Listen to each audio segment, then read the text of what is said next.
Hello বন্ধুরা, তোমরা কেমন আছো? আশা করি সবাই খুব ভালো আছো। রেহানের দুষ্টুমির চ্যানেলে তোমাদের সকলকে জানাই অনেক স্বাগত। আজকে বিশ্বকর্মা পুজো, আর আমার পরিবারের সকলকে জানাই অনেক অনেক শুভেচ্ছা। তো চলো আজকের দিনটা এখান থেকেই শুরু করা যাক। এই পুজোটা আমাদের পাড়ায় হয়েছে, আর সকাল সকাল চলে এসেছিলাম রেহানকে নিয়ে ঠাকুর দেখাতে। তারপরে বাড়ি গিয়ে আমরা এখন গাড়িগুলোকে পরিষ্কার করছি। গাড়ি বলতে এখন তো আমাদের আর বড় গাড়িটা নেই, বড় গাড়িটা 1 বছর হয়ে গেল যে আমাদের কাছে এখন নেই। তো এখন আমার কাছে এই স্কুটিটা আছে, আর রেহানের পাপার বাইকটা আছে। আর এই স্কুটিটা জানো তো আমার বাবাই আমাকে, যখন আমি মাধ্যমিকের রেজাল্ট বেরানোর আগে বাবাই আমাকে কিনে দিয়েছিল। বাবাইকে বলেছিলাম যখন আমার রেজাল্ট বেরাবে তখন কিনে দিতে, কিন্তু বাবাই আমাকে রেজাল্ট বেরানোর আগেই কিনে দিয়েছে। আমি ছোট থেকে আমার বাবাইকে কোনো কিছু হাঁ করার আগেই আমার কাছে পৌঁছে দিত। যদি আকাশের চাঁদটাও যদি বাবার কাছে মানে আমার বাবার সম্ভব হতো না, সেটাও হয়তো পেরে আমার হাতে দিয়ে দিত। আমার বাবাই এরকমই। তো যাই হোক, ঠাম্মাকে দিয়ে পুজোটা শুরু করছি, কারণ ঠাম্মাকে ছাড়া তো আমরা কাউকে দিয়ে পুজো করাই না। ঠাম্মাই আমাদের পুজো প্রতি বছর করে। যখন বড় গাড়িটা ছিল তখনও ঠাম্মাই পুজো করতো, কারণ আমরা ঠাকুরমশাইকে ডেকে পুজো করাই না। আর ঠাম্মা যা সুন্দর পুজো করে, আমার মনে হয় না কোনো ঠাকুরমশাই অত সুন্দরভাবে পুজো করতে পারবে আমাদের গাড়িগুলোকে। তো যাই হোক, এখন আর এই স্কুটিটা এখন চালানো হয় না, স্কুটিটা বাড়িতেই পড়ে থাকে। তো চলো আজকে সারাদিন কি কি করি তোমরা দেখতে থাকো।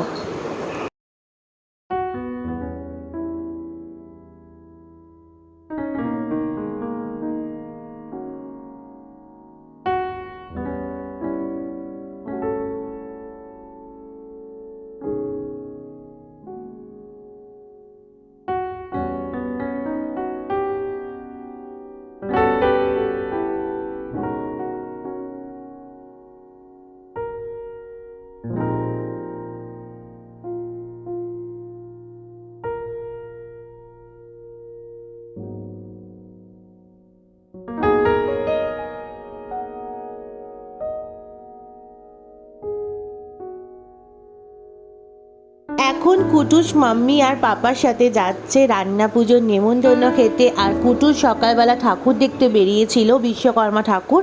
আর বিশ্বকর্মা ঠাকুর দেখাতে নিয়ে গেছিল ওকে পিসান। আর পিসানের কাছ থেকেও কিছুতেই আসছিল না। ও বিশ্বকর্মা ঠাকুর দেখে এরকম করছে, কিছুদিন পর দুর্গা ঠাকুর দেখলে তো মনে ঘরেই আর ঢুকবে না। তো যাই হোক, আমার বন্ধু অনেক করে বলেছিল যে ওকে নিয়ে যাওয়ার জন্য। আর আজকে বাইরে প্রচুর রোদ ছিল, এত কড়া রোদ, খালি ও আবদার করেছে বলে কুটুসকে নিয়ে বেরিয়েছি, নয়তো আমি রোদে ওকে নিয়ে বেরাতাম না। আর চলো কুটুসকে এখন নিয়ে যাচ্ছি। আর বাইকে উঠলে খুব আনন্দ পায়, কারণ চারধারটা দেখতে পায়, তো তো তার জন্য খুব আনন্দ পায়। তো চলো আমার বন্ধুর বাড়িতে যাই, তারপর তোমাদেরকে দেখাচ্ছি। আর কুটুস আজকে অনেক সকালবেলা উঠেছে বিশ্বকর্মা পুজো বলে, কারণ সকালবেলা পিসানের সাথে ঠাকুর দেখতে গেছিলো, তোমাদেরকে বললাম। তো কুটুসকে নিয়ে আমি বেরাতাম না। দেখো কুটুসের চোখ একদম বন্ধ হয়ে যাচ্ছে, কারণ ঘুমায়নি অনেকক্ষণ। ওকে যদি না নিয়ে বেরাতাম এখন, তাহলে ও ঠাম্মির কাছে ঘুমাতো। কিন্তু কি করা যাবে, আমার বন্ধুটাও অনেক করে আবদার করলো, আর কুটুসও বিশ্বকর্মা ঠাকুর দেখার জন্য কান্নাকাটি শুরু করেছে। তো তার জন্যই আরো নিয়ে বেরালাম।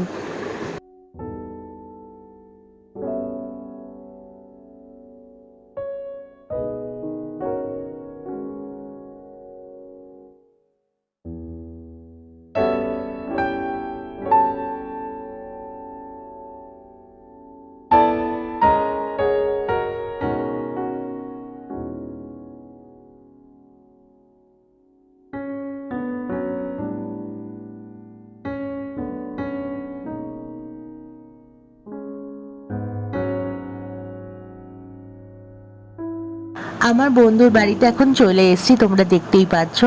আর একটা কথা বলি, ওর বাড়ির অনুষ্ঠান বা আমার বাড়ির অনুষ্ঠানের ক্ষেত্রে, আমার বাড়ির অনুষ্ঠানে ওকে নেমন্তন্ন করলে ও আসবে সেটা না, আমার বাড়ির অনুষ্ঠান মানে ও থাকবেই। আর ওর বাড়ির অনুষ্ঠানেও মানে আমাকে যে আলাদাভাবে নেমন্তন্ন করতে হবে সেটা কিন্তু না। মানে আমাদের বন্ধুত্বটা কিন্তু এরকমই। হয়তো আমাদের কিন্তু রোজ ফোনে কথা হয় না, রোজ দেখা হয় না, মানে কি বলবো, মানে অনেক দিন হয়ে যায়, কথাবার্তা থাকে না, কারণ ও ওর সংসারে ব্যস্ত, আমিও আমার দিক থেকে ব্যস্ত থাকি বলে। কিন্তু কি বলতো, যেমন আজকের দিনের কথাই বলি, মানে রান্না পুজো মানে আমি জানি ওর যদি ঘরে যদি ওর জন্য যদি ও সামান্য একটু রান্না করে সেটাও ও আমার জন্য তুলে রাখবে। মানে এটা আমি মানে জানি প্রতি বছরই। আমি অনেক মানে কিছু কিছু বছর যেতে পারি না ওর বাড়িতে, ও কিন্তু আমার খাবার মানে প্রসাদটা কিন্তু আমাকে কিন্তু ঠিক পাঠিয়ে দেয়। এইগুলোকেই কি বলতো বন্ধুত্ব বলে। এই বন্ধুত্বগুলো না মানে কি বলবো মানে আত্মার সাথে মিলে থাকে। মানে যে কোনো কিছুই মানে আত্মার সাথে যদি মানে মিল না থাকে না, সেই সম্পর্কগুলো আমার মনে হয় না যে সারা জীবন টিকে থাকে বলে। আর আমার বন্ধুর ক্ষেত্রে বলি, ওর তো কোনো তুলনা হয় না। ও তো আমার বন্ধু, যেহেতু ও তো আমার কাছে সবসময় ভালো। ও আর আমার তো মানে ভালোবাসার মানুষ। আর ওর বরের কথাও বলি, অতি ভালো। ওরও কোনো তুলনা হয় না। আর ওর শ্বশুর শাশুড়ি তো সত্যি খুব ভালো। আমার কোনোদিনই মনে হয় না যে এইটা আমার বন্ধুর শ্বশুরবাড়ি বলে। মানে আমার মনে হয় যেন আমি আমার নিজের বাড়ি। কারণ আমি এখানে এসে নিজের হাতে রান্না করেছি, আমরা একসাথে রান্না করেছি, কত দিন কাটিয়েছি একসাথে, গল্প আড্ডা সব কিছু করে। এখন সময়ের অভাবে আসা হয় না, সেটাও অন্য জিনিস। আর দেখো, ও নিজের হাতে সর্বস্ব রান্না করেছে। আর ও মানে খুব ভালো রান্নাও পারে, আর অনেক সংসারের কাজ করে সারাদিন। আর সমস্ত নিজের হাতে রান্না করেছে। ও প্রতি বছরই নিজের হাতে মানে সবটাই ও নিজের হাতেই করে। তো আমি অনেক দেরিতে এসেছি, মানে অনেকে সকাল থেকে খেয়ে গেছে, খাবার খেয়ে গেছে, তো আমাকে ও দিয়েই দেবে। ও কারণ আমার তো এখন সময় নেই, কারণ রেহানের চান হয়নি, খাওয়া হয়নি। অনেক করে বলেছিল কাকিমা যে তোরা খেয়ে যা আর বাড়ির জন্য দিয়ে দেবো, কিন্তু আমি বললাম আমাকে একটু সামান্য প্রসাদ দিয়ে দাও, আমরা সবাই মিলে খেয়ে নেবো, কিন্তু এখন সময় নেই বসে খাওয়ার। তাই জন্য, কারণ রেহানকে নিয়েছি, রেহানকে না নিয়ে আসলে আমরা এখানে বসে খেয়েই যেতাম, কিন্তু রেহানকে নিয়ে এসেছিলাম। তো রেহানের তো এখন খাওয়ার সময় আর ঘুমের সময়, তো তার জন্য আমি প্রসাদ নিয়ে বাড়িতেই যাব।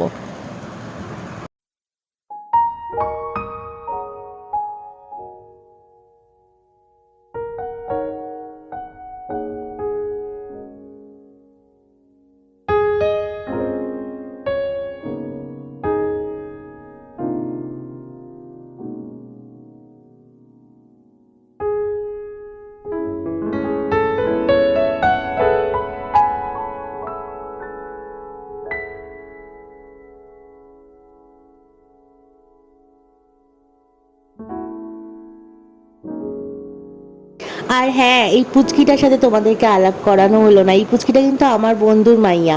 হ্যাঁ, আর ও মানে ভাইকে পেয়ে দিশাহারা হয়ে গেছে। মানে ওর যত খেলনা ছিল সব টেনে বার করে দিয়েছে ভাইকে, আর বলছে ভাইটা খুব দুষ্টু। কারণ রেয়ান কোথাও গেলে কাঁদে না, কারোর কোলে উঠলে কাঁদে না, কারোর কাছে গেলে কাঁদে না, তোমরা এতদিনে সেটা তো জানোই।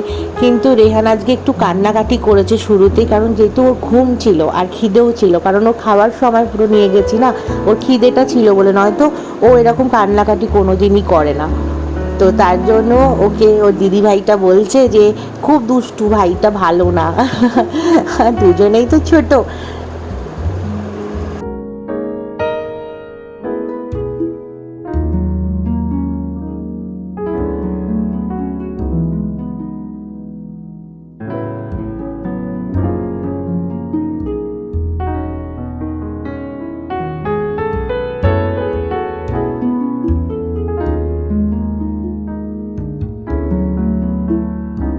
এখন বিকেল হয়ে গেছে, আর এখন যাচ্ছি মায়ের বাড়িতে।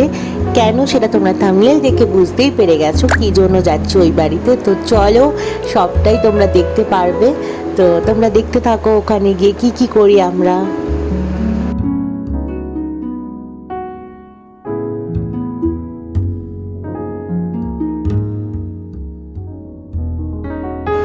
আমার চিকি আমাকে দেখলে পাগল হয়ে যায়। আমি যখনই ঘরে ঢুকবো না, ও এমন করতে থাকে যে আমাকে যেন কতদিন পর দেখলো। আমি তো মায়ের বাড়িতে একদিন দুদিন ছাড়া ছাড়াই আসি মা বাবার সাথে দেখা করতে, কিন্তু ও আমাকে এত ভালোবাসে না, তোমাদেরকে কি বলবো। আর মাম্মাম চাউমিন আর চিকেন রাইস এনে রেখেছিল আমার আর রূপের জন্য, তো এখন খেতে দিয়েছে, খেয়ে নিই। আর মাম্মামকেও কেউ একটা প্রসাদ দিয়েছিল রান্না পুজো, সেটাও আমার জন্য তুলে রেখেছিল। আজকে শুধু সকাল থেকে খেয়েই যাচ্ছি আমি, মানে খাওয়া আর খাওয়া। তারপরে মাম্মাম বললো যে ঠাম্মার জন্য একটু মিষ্টি নিতে, তো আমি একটা গিফট এনেছি, আর ঠাম্মার জন্য মা বললো মিষ্টি নিতে, তো এখন মিষ্টিটা নিয়ে চলো ঠাম্মা বাড়ি যাই।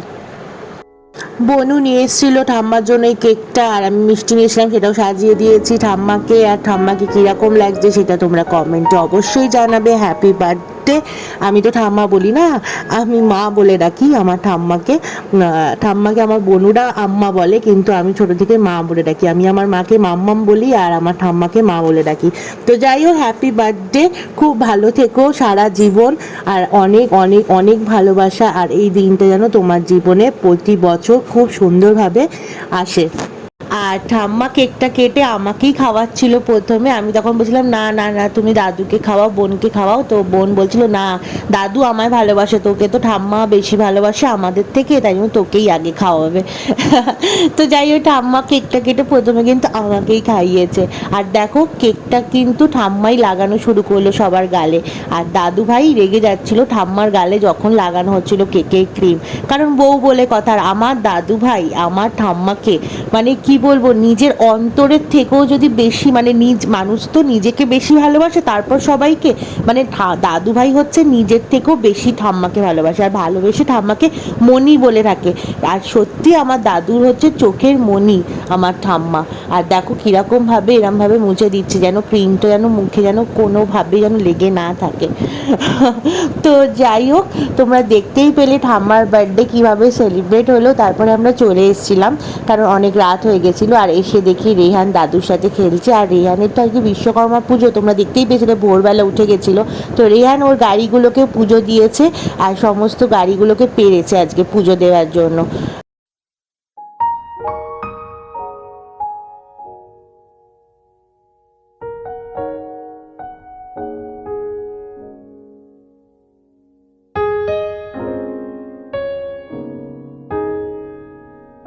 এখন রাত 2টো বাজে, আর রেহান এখন সারা রাত জেগে থাকার চেষ্টা চালায়। ছোটোবেলায় যেমন করতো সারা রাত জেগে থাকতো, এখন আবার নতুন করে শুরু হয়েছে, তোমরা আগের ব্লগেও দেখতে পেয়েছো। আর ঠাম্মিকে নাজেহাল করে দেয়। যতবার মাম ওই ঘরে গিয়ে মানে শুতে যায়, ততবার মামকে টেনে নিয়ে আসি আমি, কারণ ও কিছুতেই ঘুমাতে চায় না। এখন মানে যত দিন যাচ্ছে রেহানের দুষ্টুমি দিনে দিনে বেড়ে যাচ্ছে। ও এমন ভাব করে যে কোলের মধ্যে ঘুমিয়ে পড়েছে, তারপরে যখন শুইয়ে দেওয়া হয় তখন আবার তেড়ে ওঠে, মানে সারা রাত জেগে বসে থাকে আর দুষ্টুমি করে। ও